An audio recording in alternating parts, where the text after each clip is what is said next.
Welcome to the Authorary Kindred YouTube channel. Okay, in this video I'm going to go over some books that I suggest in regards to beginning self-initiation into the Gothic mystery tradition, which is a general way of saying all the esoteric matters involving the Northern European or Germanic pre-Christian tradition, which could be runes, the lore, the cosmology, etc. Okay, firstly, I suggest beginning with this book here, The Book of Troth by Edric Thorson. You can find a newer edition to this, which I happen to have in another room, but this is an edition that I've had since 2005, I believe. It's the Runa Raven Ehrman edition, 2003. Now this book, it has the 8 seasonal rites that are celebrated in the Northern European Germanic tradition. You might be familiar with some of them, like Easter, which comes from the Anglo-Saxon goddess of the new dawn, Ostre, or Ostara. You can see that Easter's derived from that. Then you have Yule, which the Christians took the 12 nights of Yule, and they made it into the 12 nights of Christmas. And then there's others.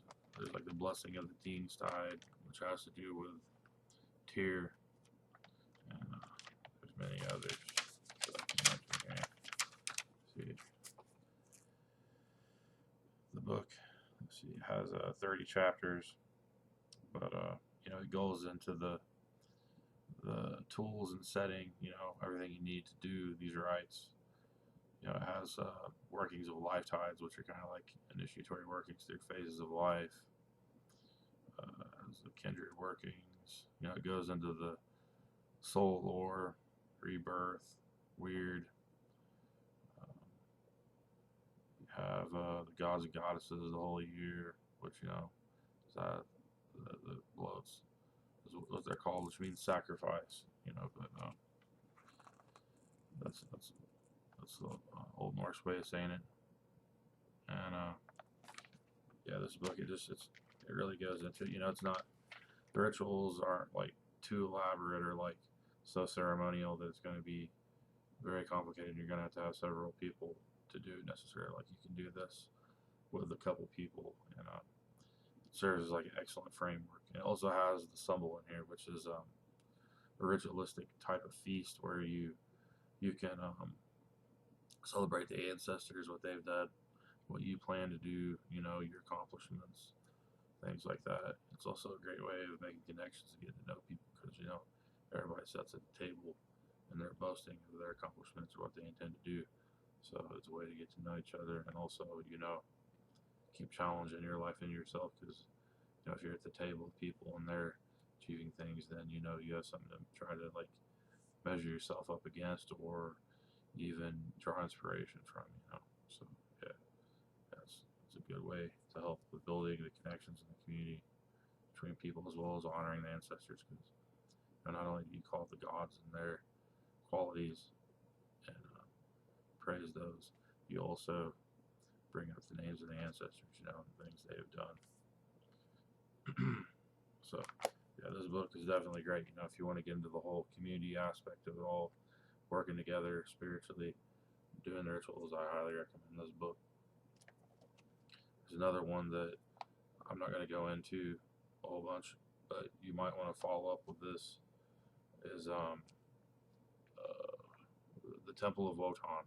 You might want to consider looking at that one as well after you work this one for a while, and it'll give you more ideas and more like complex ways to do the rituals to get together. So that's that one. Secondly, here I got Futharkahen Book of Rune Magic by Edric Thorson. This one here goes into all kinds of examples of how you can use the runes magically, which you can use to reach your goals.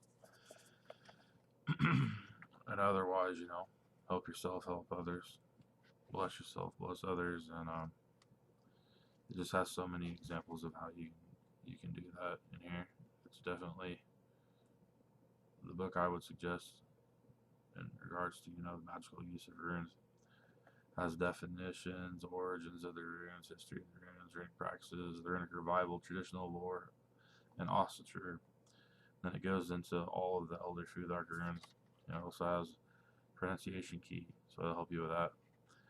But yeah, it has examples of all the runes. It also has magical working examples.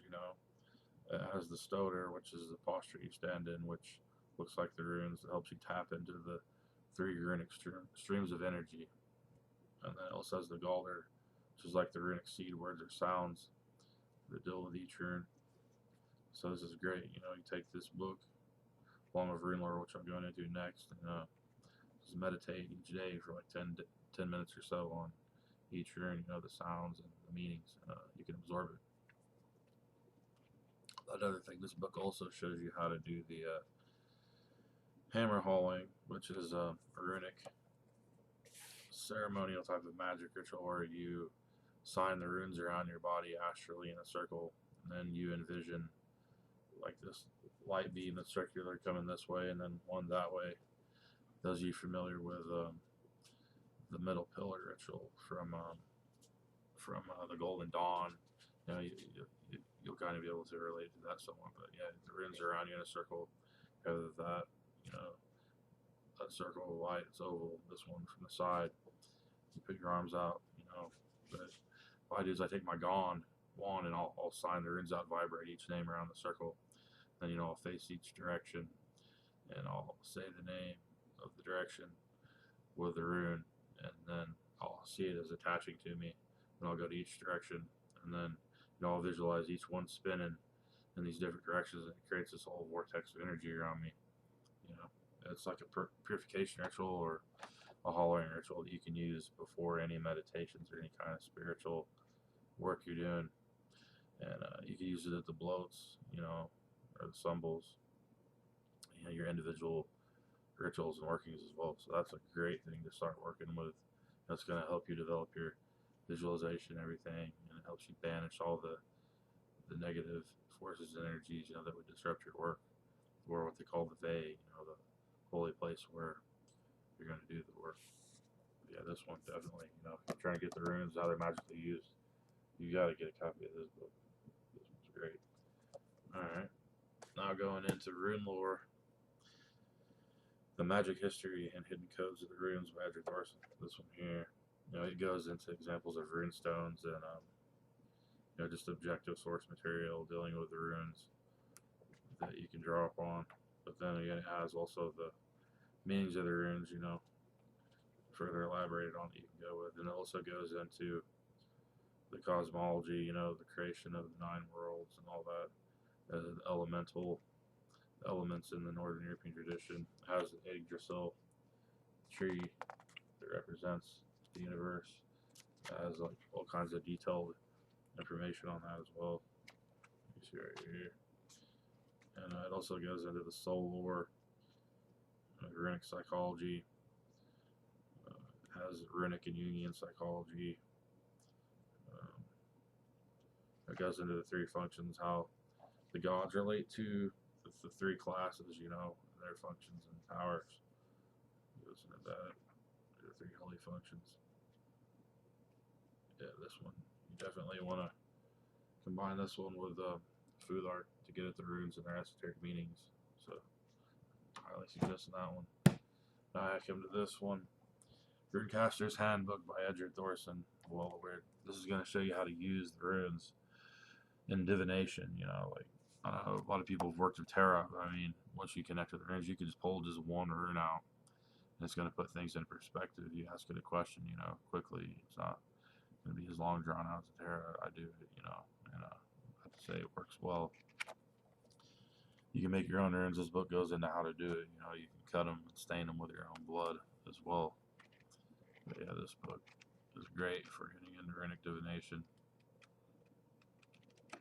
So, and then as far as, an introduction to learning about the history of the ancestors and reading about them and drawing inspiration from, what they've done in their lives, suggest this: The Culture of the Teutons, Volume 1 and 2 by Wilhelm Grunbeck.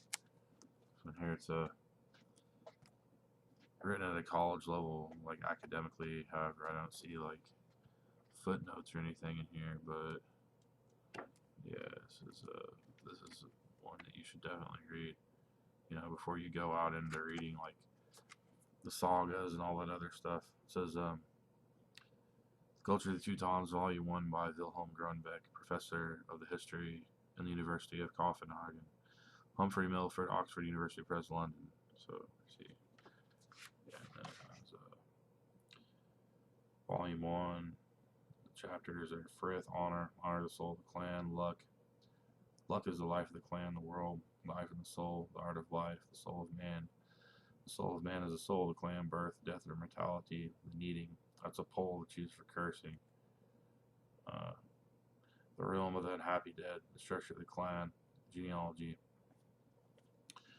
Treasures, the sword of victory, name and inheritance, exchange of gifts, purchase and pledge, the common board, holiness, temple, round the elbow, prayer and sacrifice, harvest and peace, play and vow, sacrifice, create a festival, the gods.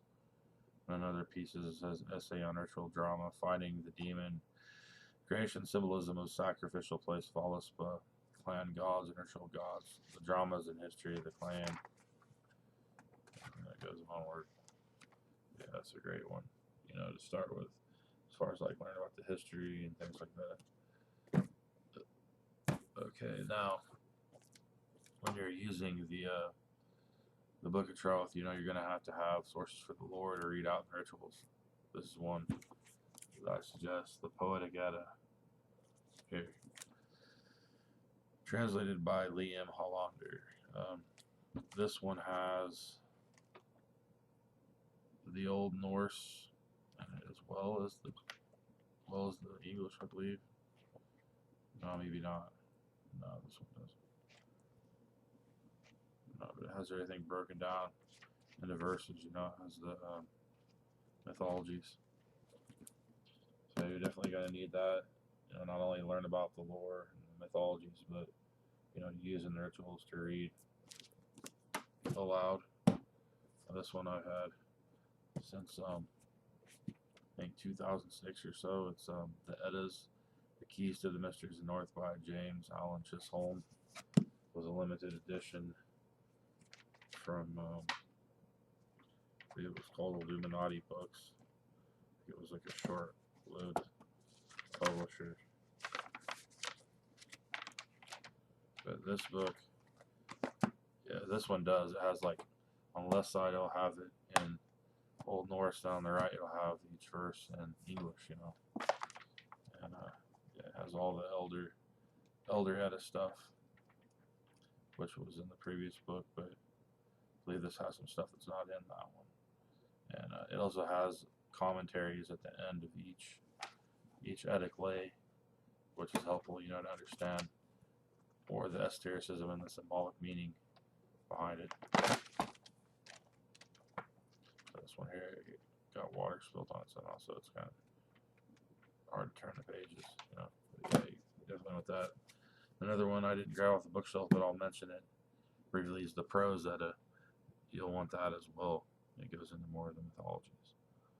But yeah, that's the best books to begin with that I can suggest to you, and I would definitely get those and go through those in that order, and then you'll be well on your way to working with rune magic, being able to organize a kindred so you and other people interested in reawakening or reviving Northern European culture can get together and do that.